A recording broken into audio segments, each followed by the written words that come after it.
m'appelle Jean-Pierre Farkas, donc c'est un nom d'origine hongroise, mon père, et du côté de maman c'était des Bretons. Moi je suis né à Ménilmontant.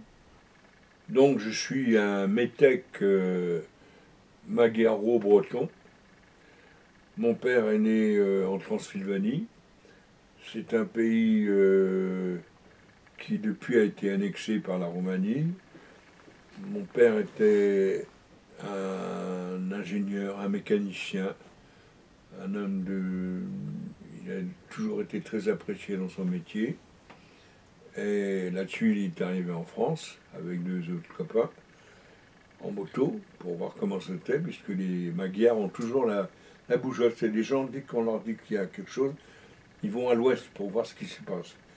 Et donc mon père est arrivé en France. Et puis là, il a rencontré, je sais pas, à Nogent ou dans les Balles, parce que tout le monde à l'époque guinchait. Puis il a rencontré une petite Bretonne qui évidemment est tombée en émoi devant ce garçon moustachu qui avait une moto. Et donc je crois ils sont tombés amoureux tout de suite. Et puis ils se sont mariés aux Andelys. Et maman était bretonne, du côté d'un pays que personne ne connaît, qui s'appelle Louvigné-du-Désert, c'est-à-dire près de Fougères. Et là-dessus, on commençait une autre vie, mal commencée, parce que maman avait eu un ulcère variceux. Et puis au bout de 6 ans à peine, mon père est parti, avec une autre femme, évidemment. Et je me suis retrouvé seul avec maman et ma grand-mère et mes bretonnes à Saint-Malo, à Saint-Savoie, ainsi de suite. Puis là-dessus a commencé la guerre. C'est-à-dire les bombardements, les restrictions, et aussi quelque chose qui m'a profondément marqué. Dans la famille de maman, il y avait un oncle qui était juif. Et je l'ai vu la première fois que ma tante lui a cousu son étoile jaune. Et mon oncle m'a dit un jour il était diamantaire dans la vie privée. Et mon oncle m'a dit viens avec moi. Il habitait place Boulevard Pereire. Il m'a pris par la main, il m'a dit tu vas remonter l'avenue Niel, tu vas jusqu'à l'étoile et puis tu redescends par l'autre côté. Et j'ai donc marché avec mon oncle. J'étais très intimidé parce qu'il était plus grand que moi. C'était un homme âgé pour moi. J'avais 7-8 ans. Et ce que j'ai lu dans les yeux des gens qui regardaient mon oncle, j'ai jamais oublié. Et je l'ai d'autant moins oublié qu'à l'époque, j'avais une fiancée. Elle avait 8 ans. Elle s'appelait Gisèle. Et puis en juillet 42, on l'a plus revue. Et je l'ai cherché partout. Et avec maman, on est allé voir si on avait des nouvelles. Et là, j'entends la concierge dire, vous savez, on ne sait pas où ils sont, on ne sait pas où sont ces gens-là. C'est une expression qui m'a marqué au fer rouge. Et je pourrais dire qu'à partir de ce moment-là, bien que je n'ai eu aucun rapport avec le judaïsme, j'étais élevé dans un collège catholique, ma vie a été coupée en deux. Il y a eu, je pense que j'ai puni mon père, malgré tous ses efforts, contre la Hongrie. Parce qu'il se trouvait qu'à ce moment-là, mon père était plutôt favorable à Pétain, était plutôt favorable au régent Horthy.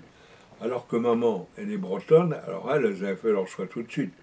C'était pas des grandes intellectuelles politiques, mais elles, c'était De Gaulle. Les Américains, les Anglais, la résistance.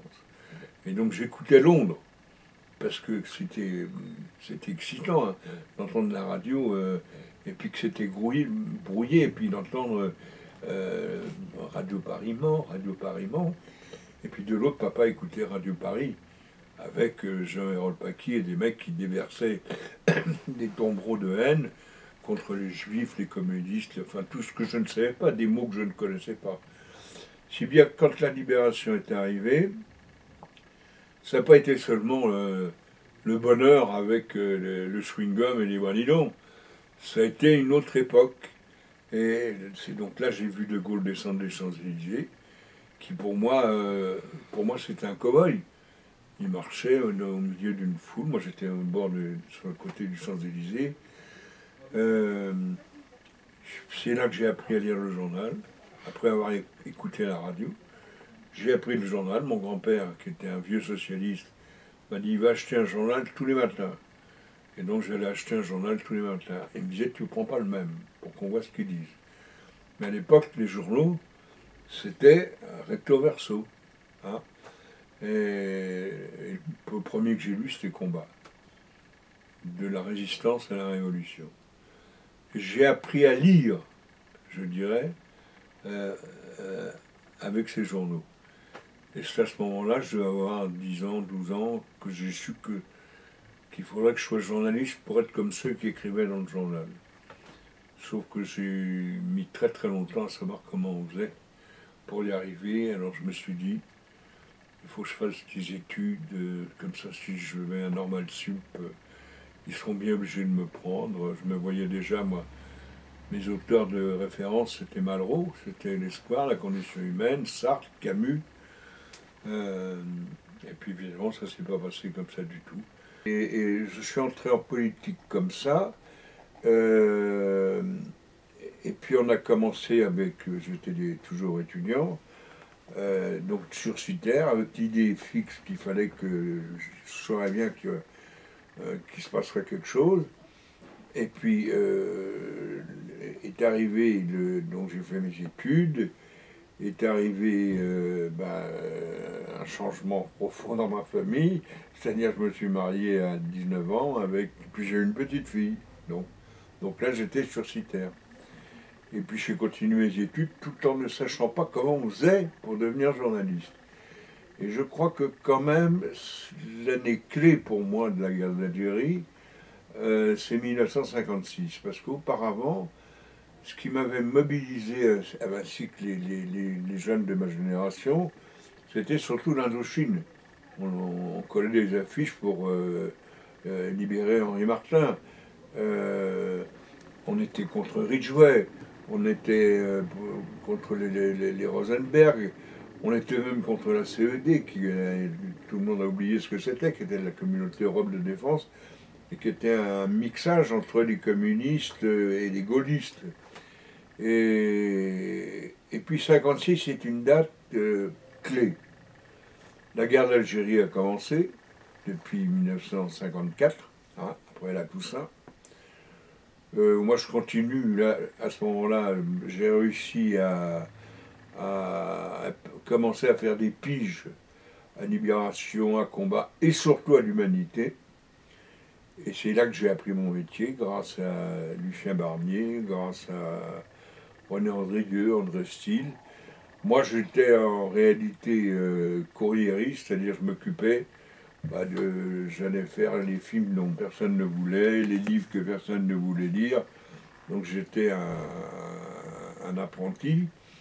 Mais 56, c'est une date qui compte, parce que d'abord c'est la première fois que je vote, j'ai 23 ans. Je vote pour la gauche, c'est-à-dire Mitterrand, Mendès, Ernu, le Front républicain. Et puis, ça ne se passe pas du tout comme ça devait se passer. C'est-à-dire qu'intervient à ce moment-là deux événements. Un, Guy Mollet, qui reçoit des tomates à Alger, et qui officialise l'envoi du contingent. Et je me souviens de sa phrase, c'était une guerre imbécile et sans issue.